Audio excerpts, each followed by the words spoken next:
If you would like to get your song reviewed, dear listener, there's the Filthy Capitalist option. As Sori says, $125 gets you straight to the head of the line. You don't have to be a part of the alliance. You don't have to be part of the group. Wait a minute. And the biggest thing is you don't have to wait. You hop, skip, and jump right in front of everybody. $125 gets you there. You do that 3 times, and then get mashed down to the $75 rate for perpetuity. Yes! Also, there is a band review option. So if you've got a band and you're trying to get your band some exposure, hit me up at vinsori@gmail.com, and I'll show you the details about how to pull that off. You can also jump on Patreon, and there is a option on the tiers to be able to get your band reviewed. Yep. Obviously, we can't lie to you, so we can't guarantee a positive review. Get what you get. It's just rubbish. Rubbish. Rubbish. That's British for garbage. My favorite is the community option. $1 at the gate gets you in at Patreon. You get to join an alliance. The alliance joins their points together, and that helps determine what songs that we do. The alliances hang out on Discord. Message me on Patreon to get the link. And they do all kinds of other cool things. They do Minecraft, Dungeons and Dragons. Yeah. It's really a community within the community. Anybody can go on the village, facebook.com/Vin and Sori. There's 160,000+ people on the channel. What's cool about the Discord is that it offers a real opportunity for community connection, friendship, that type of thing. And it's on Discord, so if you're not a Facebook person, it's for you. You start off at $1. Right. Plus you get exclusives. Sori and I are working on a song. So the first 15 seconds of that was on Patreon. Also, at $15 tier and above, when we actually debut the video, they're going to be there live with us. There you are, dear listener. Buy our merch. Buy our merch indeed. A child shall lead them. To buy our merch. Yes, dear listener. Yes, dear listener. Yes, dear listener. This is Friday, and if it's Friday, that means it's Nick Day. DJ Nick has been dominating Fridays as the undisputed DJ extraordinaire. All right, so tonight he is introducing us to Warren Zevon. There it is up there. Yep. Warren Zevon. Oh, Zevon.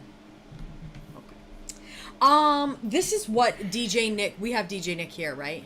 Yeah, Okay. he's right here. I assumed you wouldn't have hit the start button without him, but just making sure. Okay. Intro. For this stream, I'd like to introduce you guys to a great singer-songwriter named Warren Zevon. Wait, is that how you said it? I said Warren Zevon. Warren How can we know? broke off Zevon. As Dwayne says. I think he was in the Beatles. Oh, at some that's point, right. This guy, Warren Zevon. I was wondering. Warren broke onto the scene in the mid-70s with his self-titled debut in 1976 and its follow-up in 1978's Excitable Boy, with both albums doing very well in the charts and Excitable Boy going platinum. He released 4 albums in the 80s with minor to very little success. And 2 albums in the 90s to no success at all, before return to form within the early 2000s with 3 more successful albums. Zevon is known for his dry wit and Arabic. Arabic. No, I'm sorry. My mind just read that differently. Acerbic lyrics. Sorry. When it comes to his songwriting, often combining dark humor with poppy melodies. There's a song that mentions Muhammad, so I was like, wait a second. Oh. After I got introduced to his music, I couldn't get enough of it. His music is unnerving yet catchy, melancholy yet romantic, weird yet insightful, and it is why he is still one of my favorite performers to this day. Okay, guys, here we go. Song numero uno is Excitable Boy is the name of this song. Let's do it. Warren Zevon. All night, ladies and gents.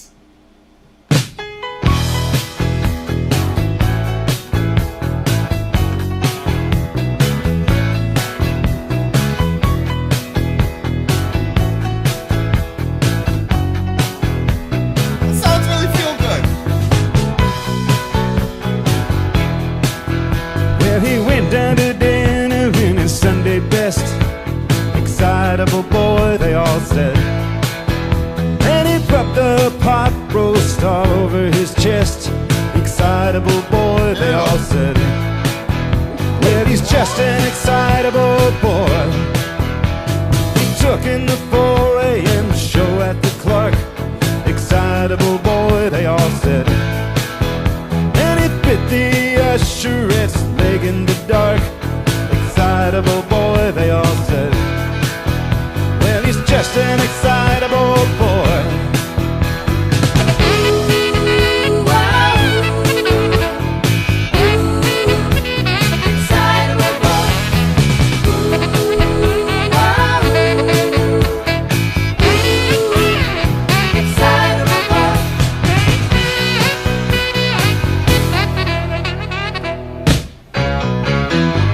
Little Susie to the junior prom.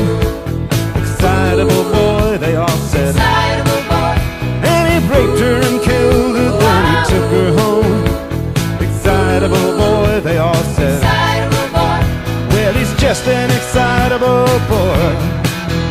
After 10 long years, they let him out of the home. Excitable boy, they all said. Excitable boy. And he dug up her grave and built a cage with her bones. Excitable boy, they all said. Excitable boy. Well, he's just an excitable boy.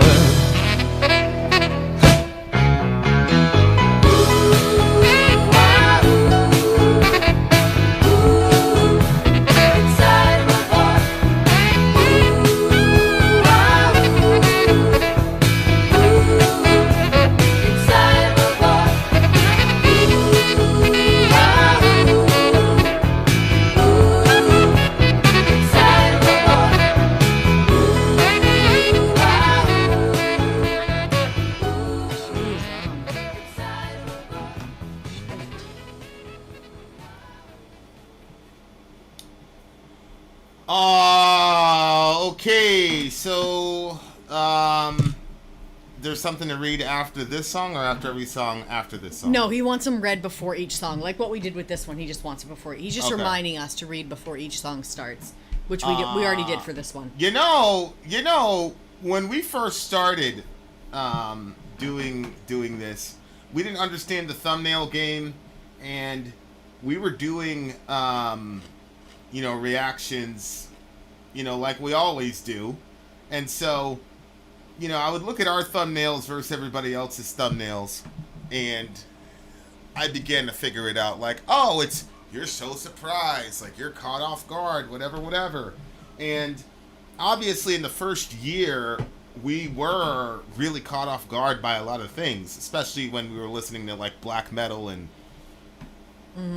and after a while, I kind of prided myself in the fact that we have very little thumbnails that have that surprise face, because we've gotten a lot better at, assuming where people are going to come from. But this one definitely warranted one of those surprise face thumbnails, because I was looking at this song like, okay, this is like harkening back to some bygone era. It was kind of bland and vanilla. I was like, what is Nick doing? I thought to myself, like, okay, at some point it's gonna like transition to some crazy metal thing that we've never heard before.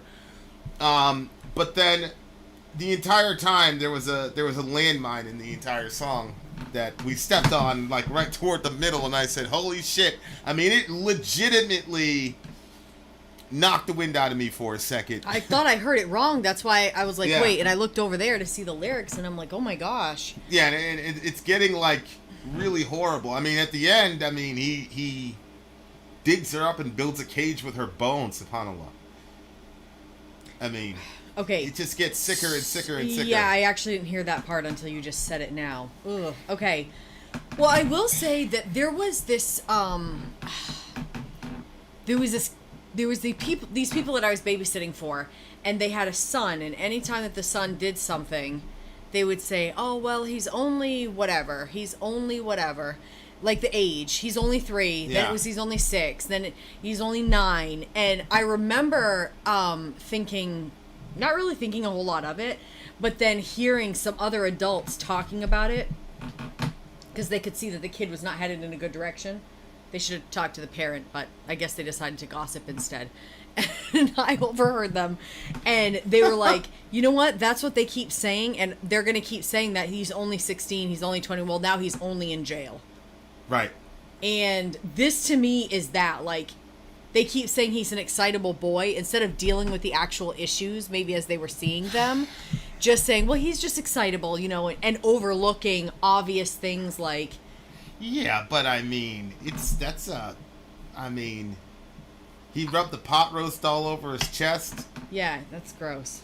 But, yeah, is there anything, like, necessarily wrong? Like, that's what they said here, but I mean, wouldn't that be odd if you had a kid that was capable of raping and murdering and you didn't know it until they did it?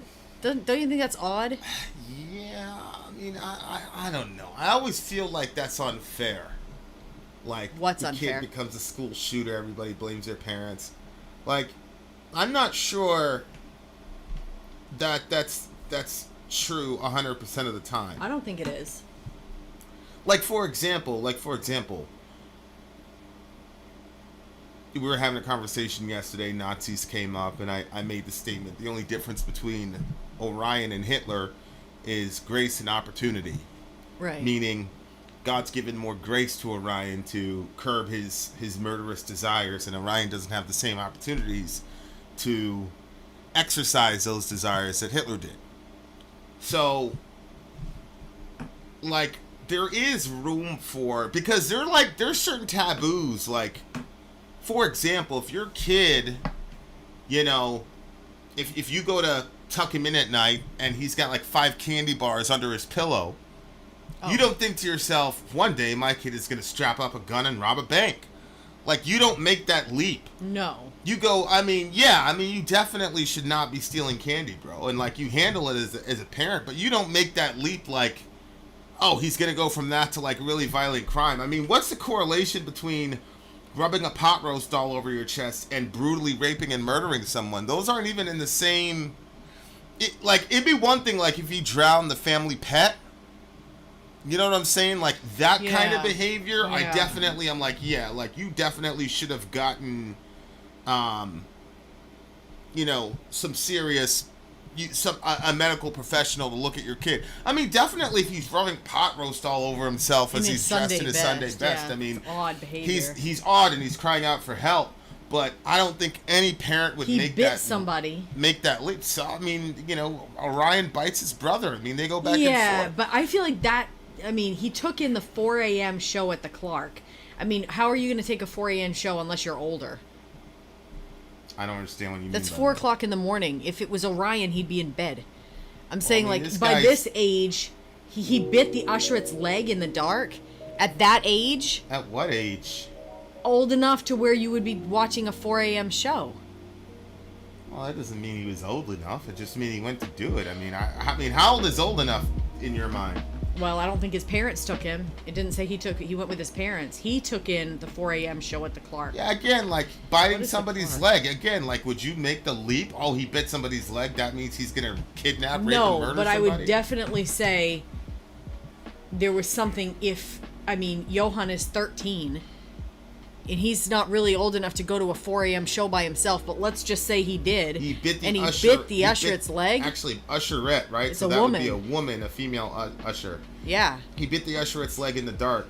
Yeah, I mean, I would not make a correlation, but like if he was feeling her up or something like that, you'd be like, yo, there's a danger here. Like, this kid doesn't know how to control himself around females. But if your theory is right and he's a teenager and all he can do with a woman's leg is bite it, that would be I wouldn't think, nobody would say, yep, that kid's going to be a rapist and a murderer. No, I'm not saying that. I'm just saying these are all, like, kind of like odd signs. Like, well, no, they're odd from the beginning. What I'm saying is, how can you tell the parents you should have known your child was going to rape and murder somebody?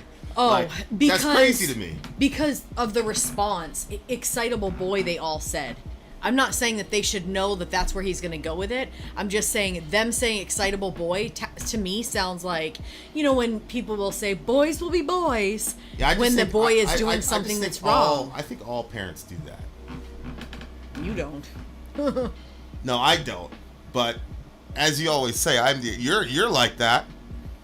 You're absolutely like that. I know. I had the hardest time, like, not giving Orion ice cream after he threw that sand at his brother. Yeah, like I just think, like, I was like, I gotta. And you know what? For the most part, especially your mom, your parents should be like that. Your parents should not look at your strange behavior and say, "Oh, that's good. That you're gonna be a rapist and a murderer and a school shooter. Well, yeah. Like your parents, your folks should be the ones that are always in your corner. And hey, look. There's a big difference. Rammstein is playing at the Gillette Stadium. That's fine. Oh, there's a big that difference interests you. between what I would say about and to my kids in public versus what I would say about and to my kids in private. So like, I know, yeah. If my kid was doing something that was sending off psychological signals where I'm like, yo, something's really wrong with that kid, I would never articulate that publicly. So if somebody brought this to me, I'd be like, yeah, you know, he's an excitable boy. But when I got home, we would be talking, we'd be calling medical professionals, yada, yada, yada. I'm not going to go out in the public and give the public anything about my kid if there's something really happening. But at home, that's a different story. You know, to the doctor, that's a different story. But it looks to me like, to your point, they just stopped at he's an excitable boy and didn't do any follow-up on it. And again, you know, like, I get it. Well, it's weird, though, because even after the craziness, they still kept saying that. What do you mean? He took little Susie to the junior prom, excitable boy, they all said. He raped her and killed her, then he took her home. Excitable boy, they all said. They're still saying the same thing after all that? Right, and that's the problem, is that, you know, that's... Well, he's just an excitable boy. And that's where I think... That's where obviously it diverges, because you're not like that. You wouldn't do that. If he came home with a dead body or whatever, that would not be the reaction that you would get. No. But I do know, I mean, we know people, we know people that are like that. You know, I know a woman right now. No, they don't. No, they say excitable girl. Yeah. They would blame the girl. All on the girl. Yeah, they would blame the girl. They'd say that the girl got the dude ginned up, and you know, sometimes people just like lose control of themselves. Yeah. You know what happens, and yada yada yada. Yeah, you're right. There's people that are worse like this. They're worse than this. You know what I'm saying? Like, that's it's crazy. It's such a crazy. It's a really challenging thing to be a parent, though. But I you know, it's interesting because it doesn't necessarily say that it's his parents saying this stuff. It said they all said excitable boy. You just assume that it's the parents, because why would the community say that? Well, that's what I'm saying. But he's making. I think he's making social commentary though as well, because it's they all said they all. It's always they all. Yeah. And so. Yeah, I see what you're saying. We're watching that Woodstock thing, and it was about, Jeez. The girls were crowd surfing, girls were getting assaulted in Woodstock, and they had these pictures of this girl on top of the, crowd surfing or whatever, and they were just completely, violating this woman. And Ananda said something really interesting. She said, people could say what they want about the Me Too movement or whatever, the abuses or the extremities that it got taken to. But she's like, I'm glad that we had that moment, because I'm glad that dudes are nervous to talk to girls at work. Like, I've never been nervous to talk to girls at work. I've had, females spend hours and hours in the office. I've driven them home. Like, I've never had a problem. I've never been afraid. I've never, whatever. But that was because I was married very young and I had a kid very young, and that job was the only lifeline I had to support both of them. So I wasn't even thinking about them. And, thankfully I look back now and I look at that as a big accomplishment, that I had generated such credibility in the area that nobody could even try to even think to accuse me of that. But anyway, she was saying, like, in the 90s, when that shit was happening to us, I mean, this girl was getting groped, completely violated. I almost felt like I was violating her watching it, but I thought to myself, she probably cleared that so that other people wouldn't have to go through that, so that there could be a record of it. I don't know. Most people don't realize this, but when you're in a public place, like, you have no expectation of privacy, so people can take pictures of you, videos of you, whether you want to or not, for the most part. But anyway, there's certain states and situations that are the exception. It was so frustrating too, because it was like, if there's a girl that she's just surfing by and you get like one pinch, like, how much is that really going to give you, one pinch? But how much is that going to affect her for her life?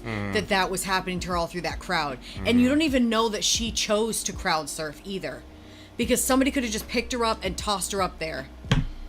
Yeah, I mean, in a rock show, you know... The place was out of control, though. Yes, I know. I know that's generally no matter how, whether she wanted to or not, like, it's just an unwritten rule that you don't do that shit. I mean, obviously, if your whole body's there, then your glutes are going to get touched. Everybody understands that, whether you're a girl or a guy.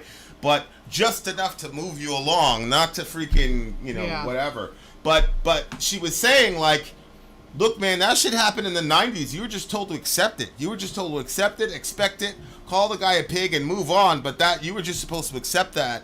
But now people, people are afraid to do that. And, you see a lot of dudes, like, reacting like, I can't even talk to a girl at work anymore, blah, blah, blah. It's like, well, I never had that concern. You know what I'm saying? And so, like, if you're exercised, now, granted, I understand. I felt like the Me Too thing was weaponized, especially in the political sphere. I'm not going to relitigate that. And obviously, as a black person in America, Emmett Till's false accuser, which got him murdered, the DA just said they're not going to indict her. They're just going to let it go. So I understand the whole false accusation side of things, whatever. But I do think it's significant when it's they all said, because that to me says it's a societal thing, and it doesn't necessarily have to be they all in the literal sense, but in the overwhelming sense. This is actually interesting, though. Zevon actually did the pot roast thing as a kid. He got diagnosed with OCD. That's interesting. That's what I'm saying. He got OCD and obsessive compulsive disorder. Yeah, I know, and that made him. Usually, that makes people not want to get dirty. That's interesting. Wow. I mean, so that's what I'm saying. Like, there's a line between this guy's odd, this guy's strange. Maybe he's an artistic genius like this guy, or maybe he's the type of dude that could rape and kill somebody. And if you're a mom, which one are you going to assume? You're going to assume that your little boy's just misunderstood and that he's more likely to be a genius and a rapist and a murderer. So, like, things like the pot roast thing, like, I'm good. The 4 a.m. show, I'm good.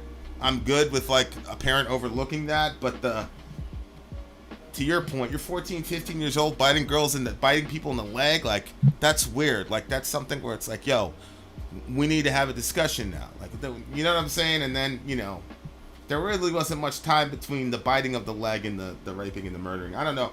And the other thing is, like, he got Susie to the prom, which means he wasn't always doing weird shit. You see what I'm saying? Like, he wasn't always biting people and rubbing pot roast on his head. Like, obviously, he was normal enough to where Susie would trust him to be alone with him.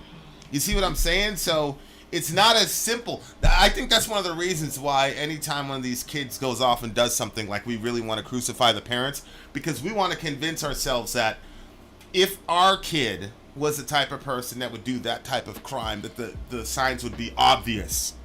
So it's like a psychological thing where we're trying to control the situation because it looks so random. So we want to be able to say, oh, this was obvious, and if they would have been attentive parents, this wouldn't have happened.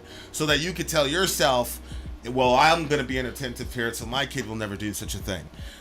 Or to say, well, look, the violence isn't as random as it looked. It was just parental negligence. So if we just spread the message of parental, focus, then this won't happen in our school. So we keep, a lot of times when we blame the parents for this stuff, it's a psychological means of us to try to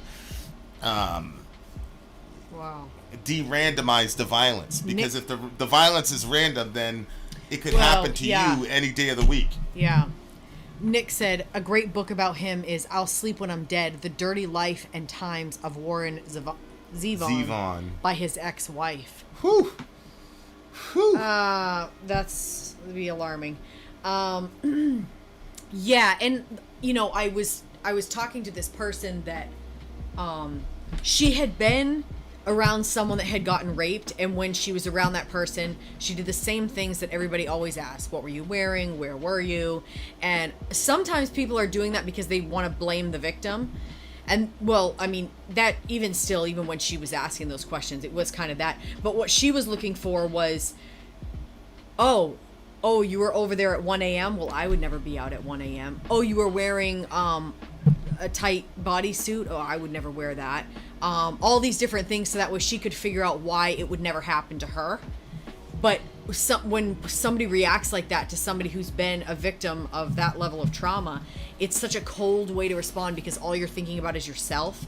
And the victim just gets run over again just so that way you can psychologically protect yourself from what could possibly happen. It's just, so that kind of reminded me of that same thing.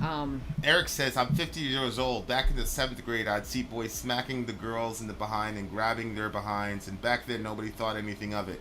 Different time. Yeah. So when did this song come out? I gotta bring it up on Genius to know. Ooh, that makes me so sick. What makes you sick? Our Just that society? stuff happening, yeah. 1978, subhanAllah. 1978. So think about that. Wow. 1978. So that's around Eric's time, basically. Wow. And, a lot of it is what you teach your sons. That's why, I'm the way that I am with my boys. And, sometimes it's like, yo, that's too harsh. You shouldn't have said that to them, blah, blah, blah. There was an altercation yesterday, because homeboy, one of them is dealing with birth mom. And, obviously there's history there. But the boys get held to a certain type of standard. And it's because I don't care what the excuse is. Like, we're always going to engage women as respectfully as we can, and there's lines that we're not going to cross ever as men. Period. End of story. And it doesn't look nice while the conversations are happening, but, I will die before I send a boy into the world that's going to be that kind of person. And not being that kind of person is not good enough. Like, we got to be the type of people that see that shit happening and put a stop to it. Like, that's the standard. Yeah. Period. Yeah. So, like I said, obviously there are obviously pitfalls with the Me Too movement, obviously. And I'm not naive to that, but I also think the accumulated effect of making people think twice before they do things, say things, operate with the idea that they're entitled to, people's bodies is a strange thing. Yeah, Ian says, sorry, that's really smart actually, even if it's selfish. It's like observable learning for women to ask rape victims what happened to them so they can avoid those situations. I agree with that element of it, but it depends on what they follow it up by. So if they're like, well, I mean, you shouldn't have been there. Oh, you shouldn't have, and then they start blaming the victim after getting that information instead of saying, I'm so sorry, that should have never happened. It doesn't matter what you were wearing, where you were. Nobody has the right to put their hands on you or to do anything to you. Blah, blah, blah, blah, blah. But if the person then goes on to blame the victim, then it's not just observable learning, but it's cruel and selfish. 9.2.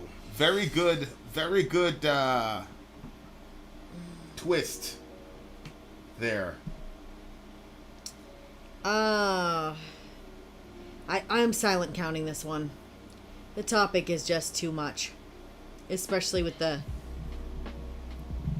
Woodstock information. It's just too much. Yeah, too much. That was pretty crazy. If you want to talk about the bastardization of art, male privilege, white privilege, I mean, I know. Holy shit. All the destruction them boys did, they got away with murder. But at the same time, the interface of capitalism, it's just too much. Drug culture, there's just a lot of... That could have been a 15-part series if they really wanted to, like, really Nobody dig got into killed, though. A couple people died. One of them died of heat stroke, I think it was. Yeah, but I'm surprised that the crowd didn't start murdering. Like, the crowd was getting so out of control. Yeah. And, like, Lord of the Flies, that I was very surprised that they didn't start killing people. Yeah. It was definitely... It was like the friggin' Purge out there. Yeah. Anyway. Whew. Let's, now that we know what type of man we're dealing with, let's go into song number 2. Vin out. Sorry out. Go home.